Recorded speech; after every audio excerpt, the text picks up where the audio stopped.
everyone, and welcome back to Two Girls and a Forbidden podcast, a podcast about girl love, manga, and other forms of media. I'm Fire Princess Lily, and I'm joined with my co-host, uh, Andrea Ritsu, Yeah, that's me. semi-popular YouTuber. I think. I mean, I don't know. Oh God, no, no, definitely not. Let me I, gas you up more than I, necessary. um, I think like my biggest claim to fame could be that I used to have a sort of popular Twitter account, but then that got taken down because of Right, spam reports. of course. So I don't even have that anymore. I have like 500 followers or something right now. It's like not even a tenth of what I used to have. But definitely not popular YouTube. I don't even like my latest YouTube uploads are Pokemon songs in Swedish. So yeah, it's not gonna get much of an audience. Well, even still, definitely a big knower of girl love everything, Absolutely, which is absolutely. perfect because while I am sort of knowledgeable, I definitely need somebody who knows a lot more than I do in order to make this work. Well, I think I said it last episode, but it's very much like my. I mean, it's sort of like where my passion lies Mm-hmm. is girls love media. Like I'm a collector of girls love visual novels and older games, um, and of course manga, anime, light novels. Has spoken to a lot of girls love manga, and yeah, and of course I also have spent my time with people in Japan's queer scene and even been there myself, so that helps too. But Absolutely. So it's been a little while since we recorded. We were supposed to record last week. Unfortunately, it's my fault we didn't because I had uh, important responsibilities that yeah, that just so came up. we're doing it this week instead, which is fine. I mean, Yeah. I don't do anything anyway, so So what has been going on since we last recorded? Like in well, your there's life? been a few. Oh, in my life. Yeah. Um, I've been. I went to Narcon, the Swedish anime convention, like the biggest one. There's one in winter and one in summer. So I went there and I uh, hosted another meetup for the Swedish Idol Society, which I'm the chairwoman of, and it was a good time. We had a good time.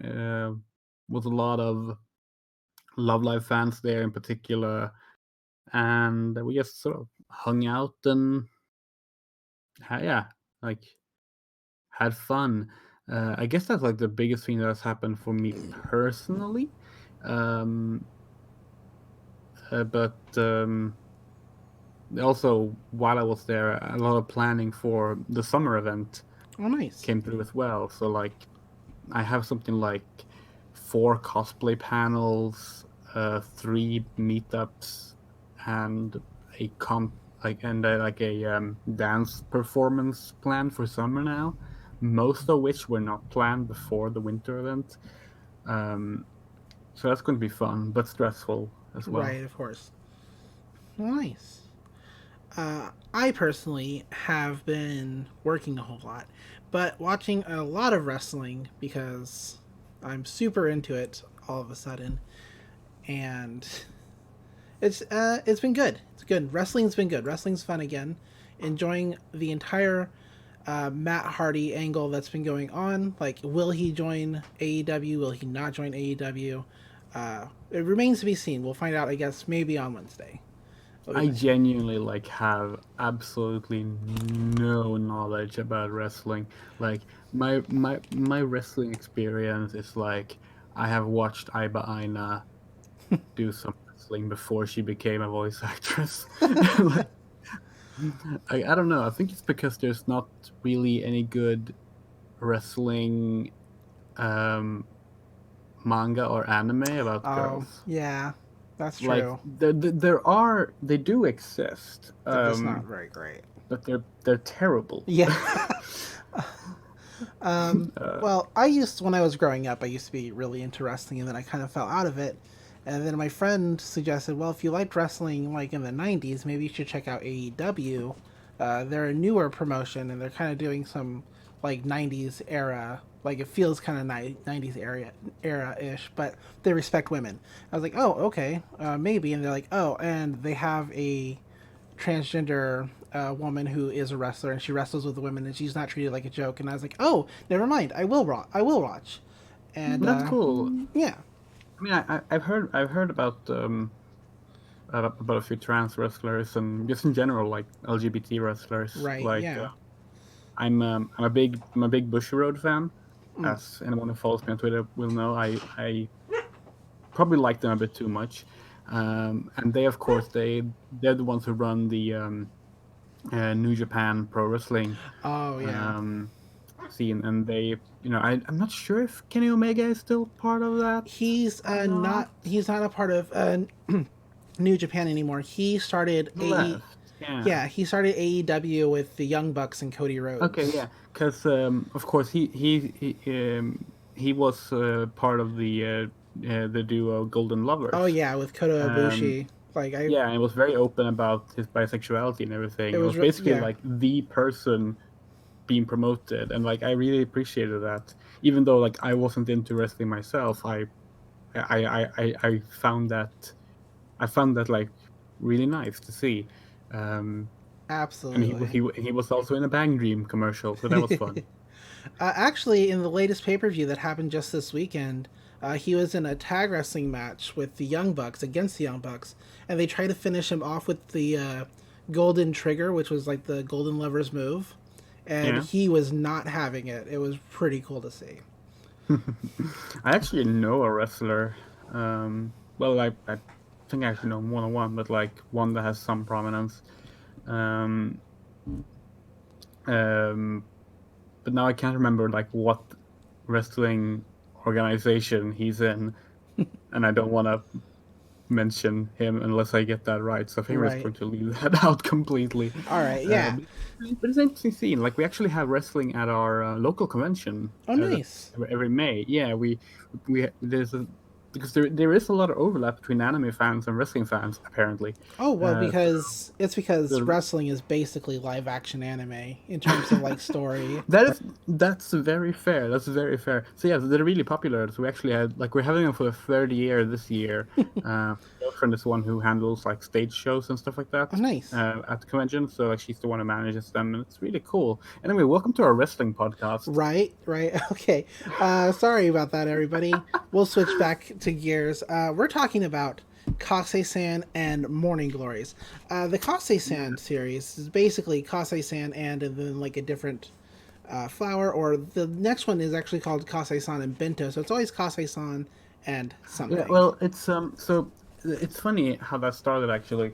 Um, I'm going to bring forward one of my books here so I don't get the name wrong. Takashima Hiromi, who is the mangaka for the Kase-san series, um, she was basically prompted to do a single chapter Right. called Asagao to Kase-san, or Morning Glories and Kase-san. They reversed the order of words in the English localization. Right. Um, and it was only going to be one chapter, but it ended up pretty popular. So the magazine, I forget what magazine it was now because it's in a different magazine now.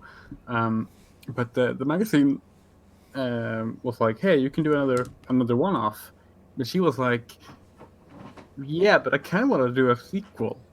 I want to complete these characters." But like the magazine was only for one-offs, which is why every chapter in like the first two volumes starts with a reintroduction of like every important detail of the story.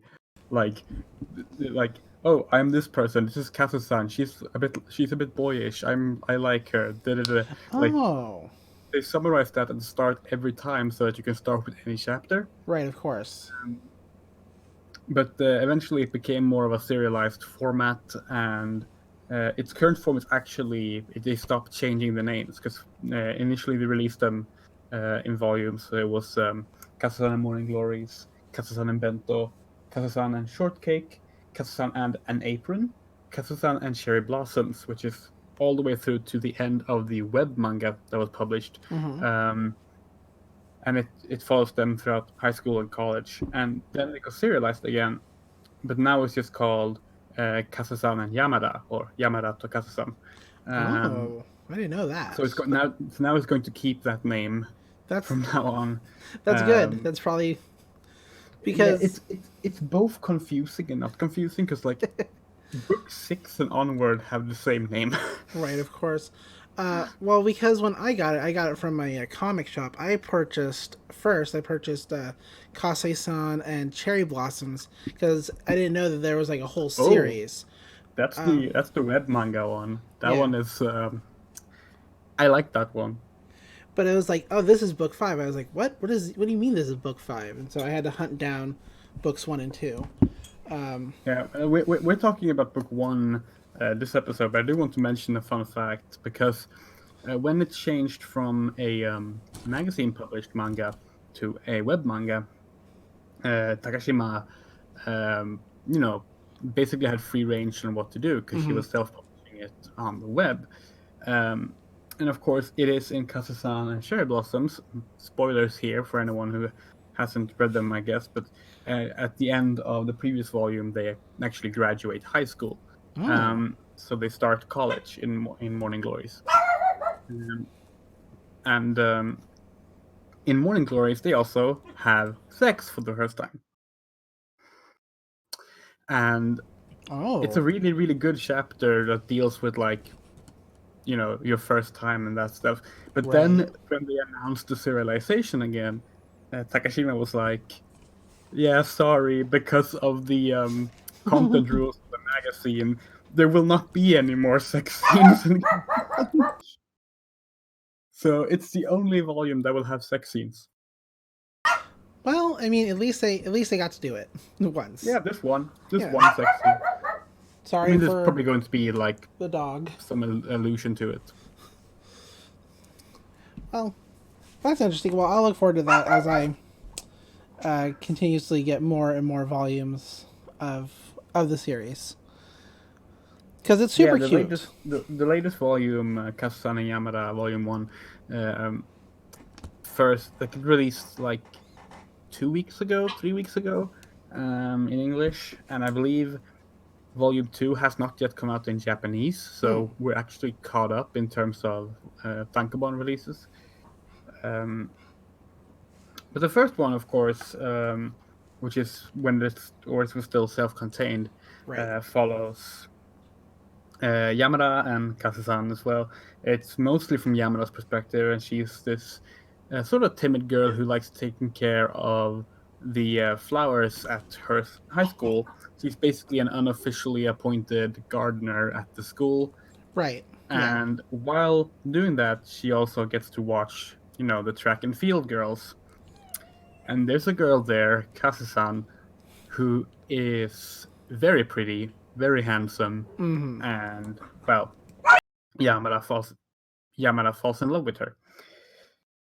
And eventually, they realize it's mutual. They start going out, and it's really sweet. It's a really good, very straight to the point, but still not rushed girls love romance story. I'm not sure why I said girls love romance. The love part already implies it romance. implies it, but it's all right. Hammering it home. Yeah, I mean, and like what's really interesting is I didn't realize that the image that I use for like the background for this podcast on YouTube is actually from that Kase-san music video. Oh yeah, I did not know that at all. I mean, I knew it was Kase-san because it looked so familiar, but I just didn't know it was from that one thing. In 2017, they made a music video based on the first volume of Kase-san that sort of retells everything that happens in the first volume, set to the song Kimi no Hikari, performed by Hanako Oku.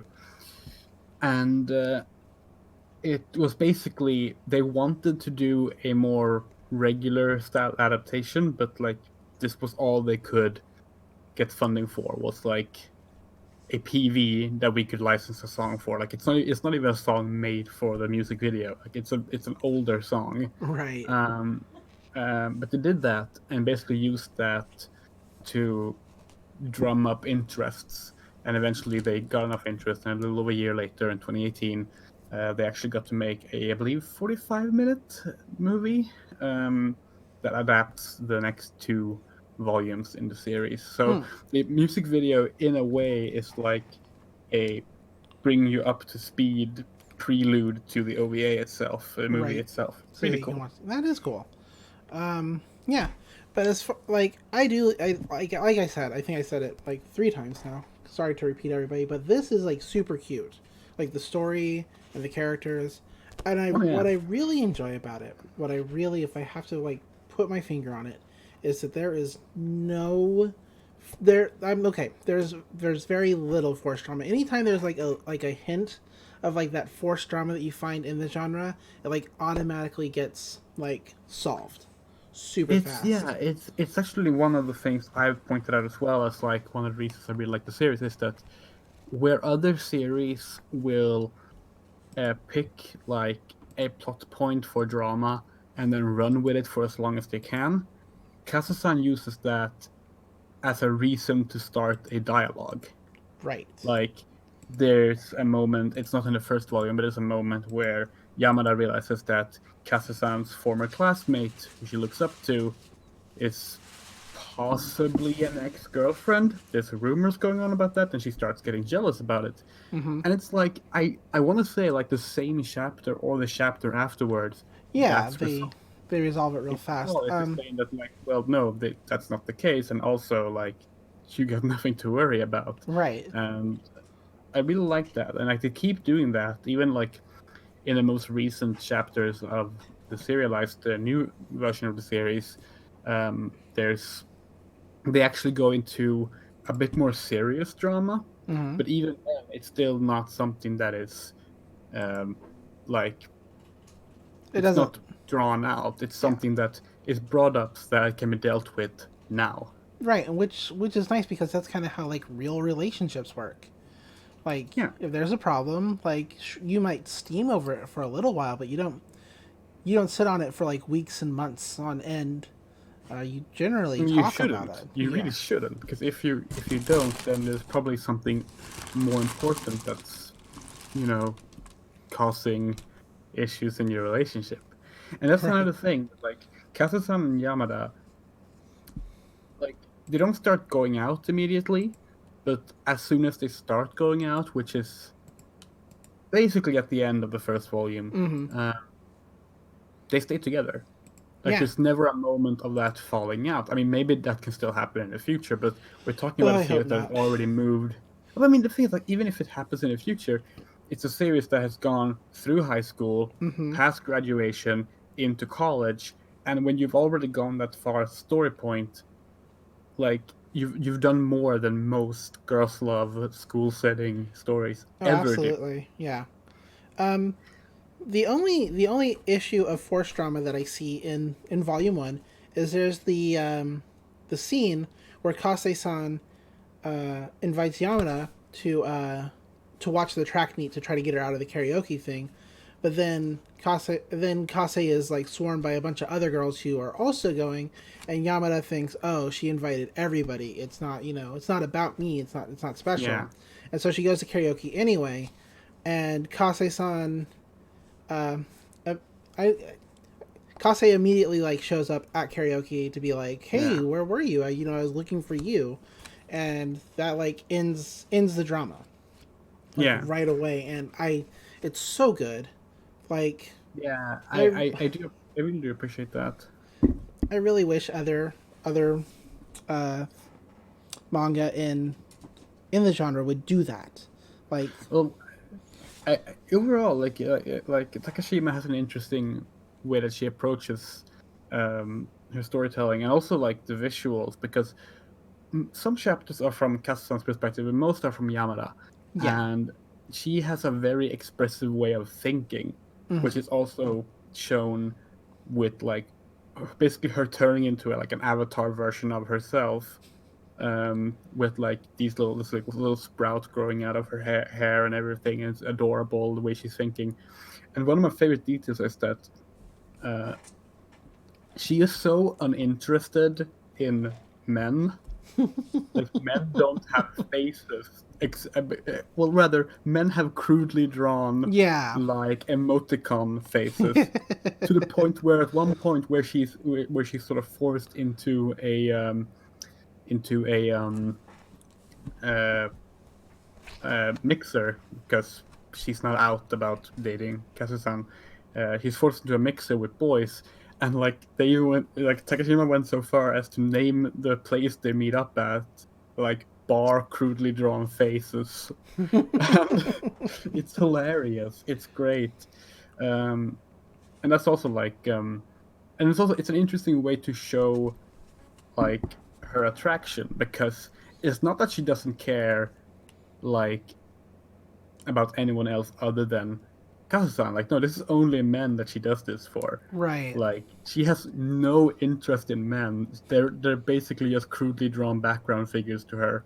And then, like, when she sees, like, I mean, there's a great example um, of like Yamada sort of realizing her sexuality. I don't think it's in the first volume, but I will talk No. about it anyway. When she's in the locker room after having started dating Kase-san and starts to realize that naked girl bodies are pretty nice. And it's hilarious. I Like, think that might it's be the so second volume. funny. I think it's the second volume, yeah. Yeah. Like, it's really funny, but it's like it's cute and it's such a nice insight into her character that Mm-hmm. really works because of how it's visually presented. Um, and it does so without being like lecherous or Yeah, uh, it's not anything crude like in that. any way. Yeah, I mean, even like I mentioned that there's a sex scene in the later volumes. That sex scene is not something like hugely graphic. Right, it's not Uh, like, raunchy. yeah, sure, the manga does have nipples. It does, um, but that's about as far as anything goes. And even then, the nipples don't tend to be in a sexual context when they're actually out. Right. Um, so I do like that. For the most part, it's just a very cute and fluffy, yet still realistic depiction of a relationship. And I feel like that's what because this was supposed to be, if I'm reading like the notes correctly, this was supposed to be what is called like a pure Yuri, and that's kind of what separates Kase-san and from other pure Yuri is that it'll actually like kind of go places and do things because in pure Yuri you're Well, not like supposed to show anything, but from what I've read, Takashima didn't want to like do that. She wanted to like do more.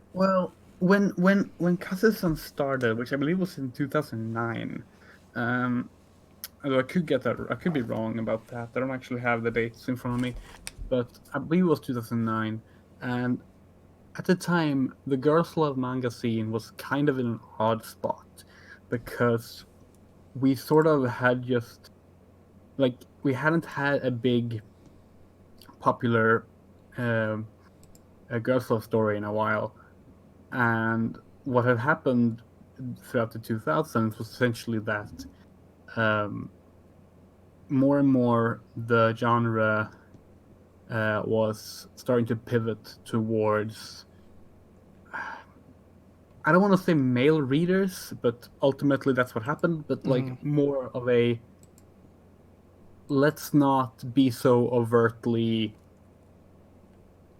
uh, queer female with our work, which led to a lot of Yuri or Girls Love manga basically being more of a cute nudge nudge. Let's not get out of the will they won't they zone, right. which I would say was best exemplified when in 2010 Yuri Yuri exploded, got put into Comic Yuri Hime, completely shifted Comic Yuri Hime's reader base to male, made it a huge magazine, and you know that series, even though it's not pure Yuri, Mm-hmm. so to say. It's not like innocent because it can get fairly um, raunchy for its subject matter. Uh, it is still that kind of this won't go anywhere kind of thing, and that was basically the Yuri scene at the time. Like if you look at anything else that came out around the time, there really wasn't anything that took itself as seriously as some past works had done. Like say what you want about Strawberry Panic, it's certainly not great, but the girls do go places in their relationships. Right. Not necessarily in the best ways all the time, not necessarily with consent all the time, but they certainly go places. Um, and that was like just 5 years earlier.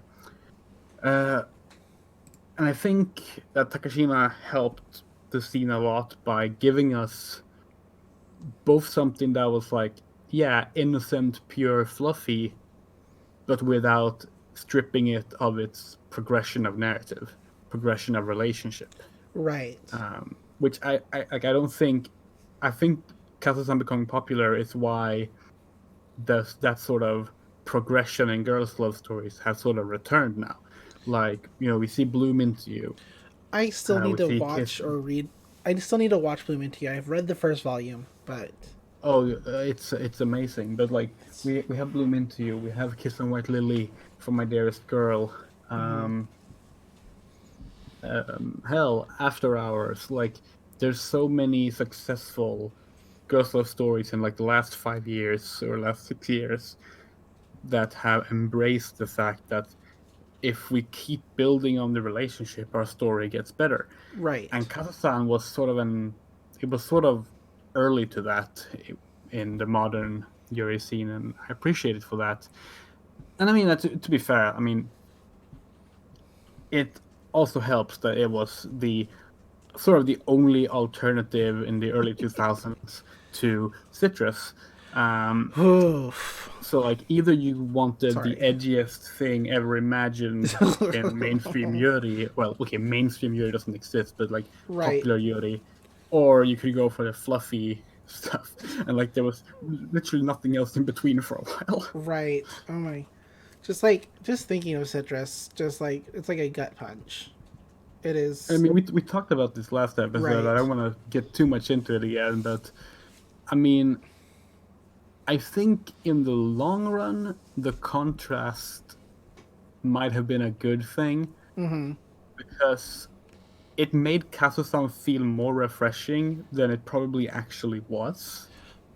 Right. Like I Probably. love Kazusan. It's probably my favorite modern girls' love story.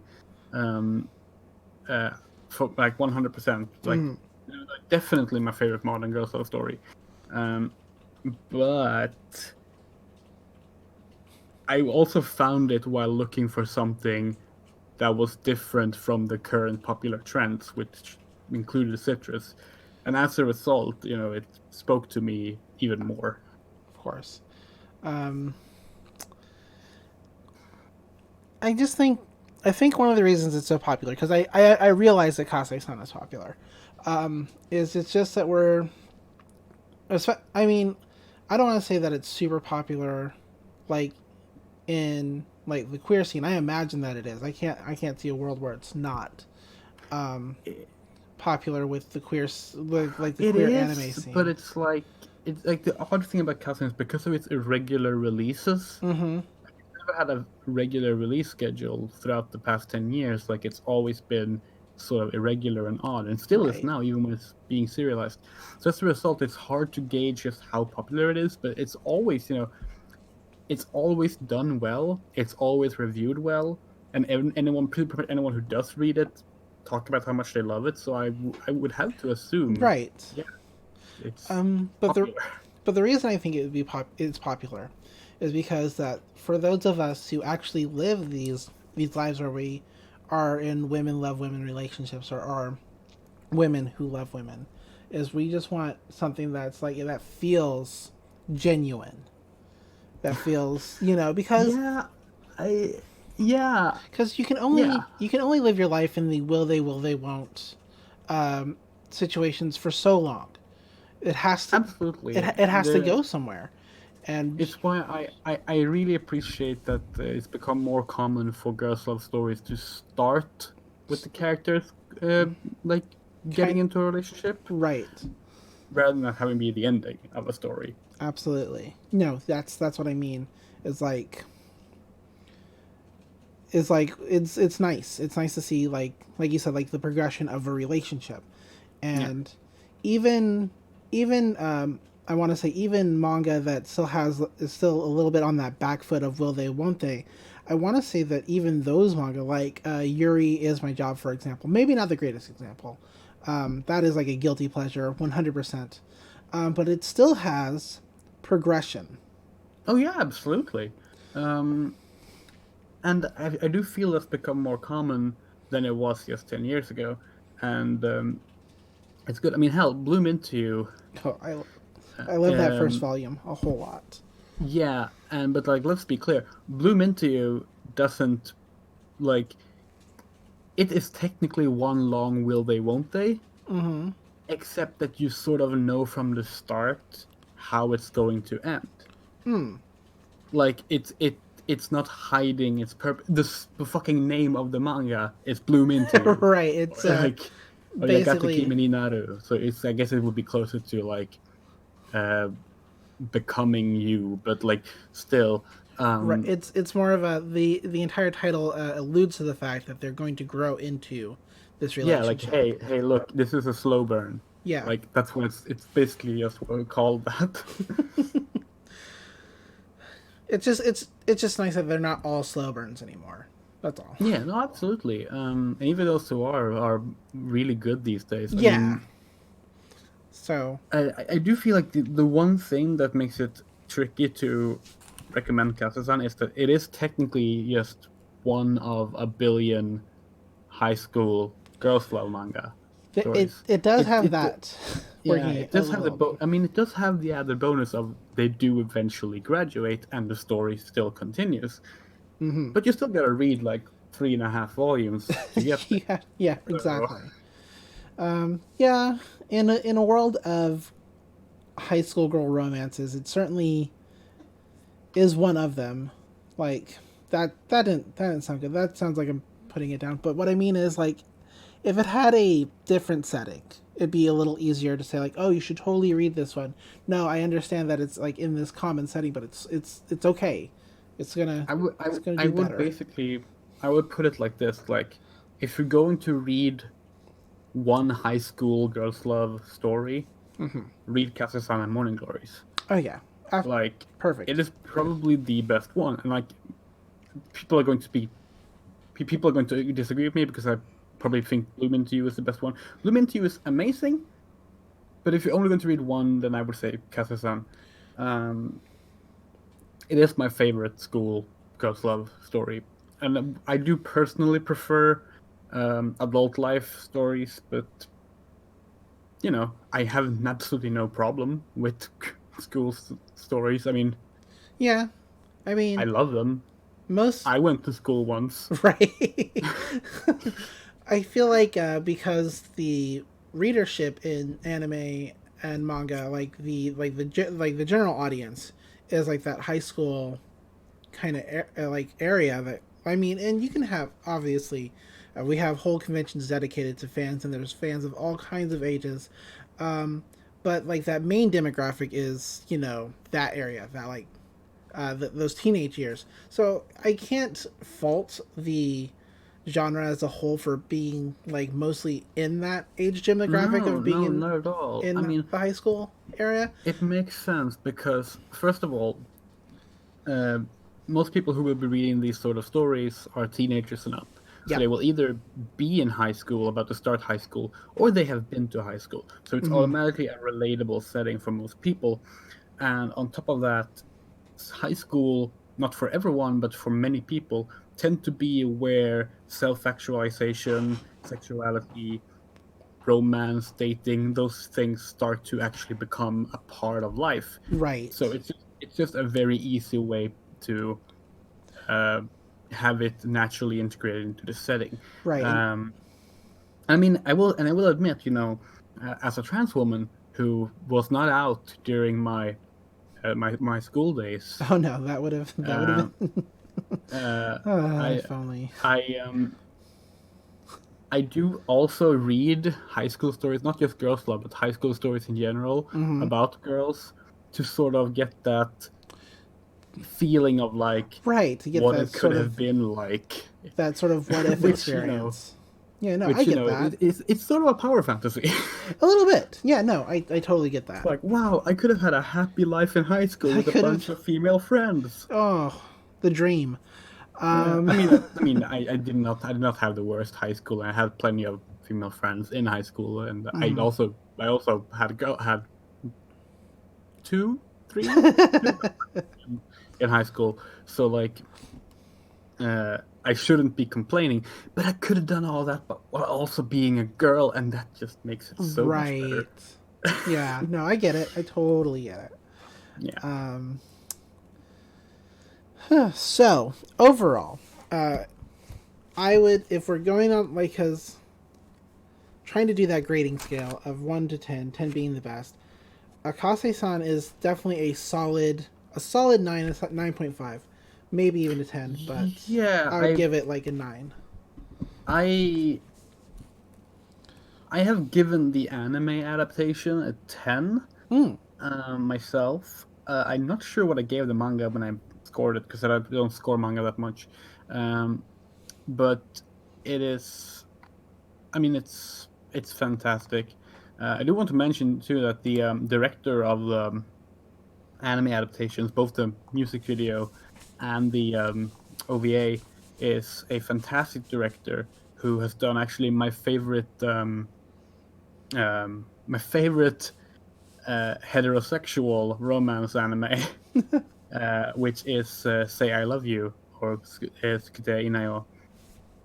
Um, and he's also done a bunch of other stuff. He was the chief director on Steins Gate. He did Girls Beyond the Wasteland, the first two seasons of Wicross, Seito Kanaichi-san. Oh yeah, his name is Sato Takaya. He's a really good director, and I'm glad. I feel like he perfectly nailed the feeling of the manga in the anime adaptation. That's good. I still need to watch it. Like the OVA, I watched the music video, as I mentioned earlier, and Yeah, it was nice. It was very cute. It was everything I could kind of want, I suppose, from a music video that's supposed to encompass this first volume. Because it even got the parts where like they're walking to the bus and then they graduate to like riding on Kase-san's bike to the bus and like how those emotions and those feelings felt in in the manga. There's no words, obviously. It's all music. But it felt like I could feel like, and maybe because I've read the manga I know what those feelings are supposed to feel like. But it really felt like I could understand what was going on in like on an emotional scale. yeah, no, absolutely. Like it is a very well directed. Um, it is just a very well directed anime. Both of them. Uh, I'm actually like uh, when it comes to Takashima Hiromi, the mangaka. Uh, I have not, as far as I'm aware, I've not seen any other manga by her. Like she does a lot of like little like one page one shots and stuff like that. All the Kase-san that she posts on her blog or on Twitter. Um, but I don't think I've seen her like do um, something that isn't Kase-san. And she's been doing this for like over 10 years. So she clearly loves the characters, and I mean it shows when you read. Yeah. Um. Let's see. Checking out. Yeah. No. It just looks like. Well. She does have some other stuff, but I don't know when they came out, and how long they are. Because I'm looking at the my anime list, just typing in her name. But it, No, it is mostly just like Kase-san's a big one, but there is some. I don't know, what's going on in any of the other ones per se. But yeah, no. So she does do more, but I think she's real focused on Yeah. Kase-san. I mean, I follow her on Twitter, and she posts about her own series all the time, which is awesome. Like, she should. She's a fantastic author. um, sorry, I'm like looking through them, trying to figure out. Yeah, it looks like when she started doing Kase-san and then Kase-san got popular, that's what she focused on. So that makes sense. Like, if you find characters that you love that you're writing or drawing or whatever, it makes sense that you would want to focus on them, especially if it's like doing well. Oh yeah, absolutely. Um, yeah, it's good. Okay. Well, I think that is everything we can possibly say about Kase-san, at least the first volume, and maybe the series in general. So I think this is a good We place didn't, to. we didn't even mention much of what happens in the first volume. I know. I mean, I kind Like of how want like how to. Yamada like beats herself into a mess because she runs wrong during the track that's thing, and actually a really good scene. I mean, I don't mind if goes a little longer. We're already like 42 minutes in, but it's fine. So that's it's really great because Kase says that Yamada needs like regular like running shoes because all she has is like the same gym shoes she had in middle school or whatever. And so it's a yeah, really cute shopping scene where they go to like a sports store and the employees know Kase-san and they're trying to swarm Yamada because she's, not a track girl and Kase-san chases them off. It's really cute and they make a promise that if Yamada could actually finish the marathon, the school marathon, and Kase-san makes first place, that Yamada will grant Kase-san a one wish, and it's yeah, super adorable because Yamada thinks it's going to be like this big grandioso thing. Like she doesn't know exactly what Kase-san's going to ask for, but she's certain that it's something that she doesn't know if she's ready for. But it turns out that she just wants a congratulations from Yamada, and that's super cute. But the reason she gets hurt is because she notices that the flowers that Kase-san had placed along the track for the runners to like appreciate had actually been trampled, and she went to go help the flowers, and some other runners ran her over, and it's like, oh, poor girl. So she doesn't even get to yeah. finish. She ends up in the nurse office, and Kasa meets her there, and they kiss, and it's really nice. Yes, it's really great. She accidentally gives Kase-san the congratulations for coming in first, which is what she wanted, and so Yamada's like, "Wait, that's all you wanted? I thought it was supposed to be something more." And then Kase-san like jumps on that more or Yeah, less. like that's when Kasa realizes, oh shit, this girl actually likes me. Yes. Just like I'm like she's gay like I am, because like Kazan already knows her sexuality at the start of the story, which is another interesting detail. Like she's even had rumors about her because people know that she's gay, um, and I like that detail. And of course, they just make a great couple. They make a classic Omi no Kanke style couple, which I feel has sort of come back into popularity lately. Mm-hmm. Omi no Kanke is essentially like, for lack of a better description, butch and femme, um, where you have Kazan, the tomboy track and field athlete, and Yamada, the little anxious, shy flower girl. Um, and I really feel they nail that dynamic in a really cute way, without making Yamada. Um, I don't want to use the word submissive because that's not exactly what I mean, but like without making Yamada daft. Like Or passive. Yamada, Yamada is not passive. She's active and she understands what's going on for the most part. Mm-hmm. and she does make decisions and all that stuff while still fitting into that classic pair dynamic, and I just really like it. It's adorable. Yeah, I get you.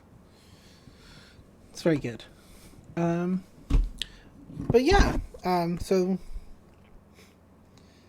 there's a lot of just cute moments in this manga, like right from the get go, like when um, Kase-san douses her head in water, and Yamada can see, like, oh wow, this girl is really pretty. Like the look on Yeah, her face is just like woof, like it's woof such in a a good way. it's such a classic move to like the short-haired athletic girl rinsing her hair and throwing it back. Like, yeah, Yeah, it's and I also kind of like that once Yamada sort of realizes that Kase-san does like girls, it sort of gives her some kind of like not I don't want to say goal, but it does alleviate her a little bit because at the beginning she's a little worried about it. Like she's like, I'm a girl, she's a girl, that doesn't work. But once she hears like the rumors, it makes her feel a little better, and I like that. yeah. Like they do get over the whole we're both girls things very fast. I mean, again, it's testament to the fact that the book doesn't stick to just drama points. Right. Um, I also like that like because like there's really only one ongoing threat in the series, and that is during the high school years because of course graduation is coming, and Oh, of and course are we gonna be together? yeah, are we gonna be together after this? Kazan is going to Tokyo for like a athletics university. I'm not going to Tokyo, that sort of thing. And since you haven't read it yet, I'm not going to spoil how it works out. But it's like Right, right, right, right. the way they handle it is beautiful, and the anime actually does cover that point. So Oh, nice. one can watch the anime if you want to see how that goes. The anime covers almost everything up to the end of high school. Nice. That I can't wait to see it, more or less, or read it. But yeah, yeah, that's Kase-san and Morning Glories. It's really good. If you haven't read it, like I mean, I realize that this podcast is probably going to cover stuff that a lot of people have already read. But if you haven't read this, please do. It's real good. Yeah, it's published in English by Seven Seas, and the anime is published in English by Sentai Filmworks. It exists both dubbed and subtitled on High Dive. Yeah, Yeah, and on Blu-ray. and on Blu-ray. Um, so Andrea, Yeah. where can people find you online if they want to talk to you about this kind of stuff or whatever? Well, I'm mainly available on Twitter. That's at FeoUltima, so FeoUltima. And I do exist on YouTube. Andrea Ritsu there, and I guess I do have a website, andrearitsu.com, and I write fanfics on AO3 again. Andrea Ritsu, one word. Nice. You can find me as always on Twitter at dat Fire Princess. I'm on YouTube doing reviews of all kinds of nerdy stuff on Fire Princess Reviews, although I haven't uploaded in a while. I do a lot of podcasts, too many to really name, but if you really want to check one out that's, got a few episodes under its belt, One Half Podcast is a Rama One Half rewatch podcast because big trans feels. But otherwise, yeah, that's where you can find me, and I think that's it. So I still don't have a sign off for this podcast at all. Read Girl Love manga. It's good for you. Yeah. Yeah. All right. Everybody take care.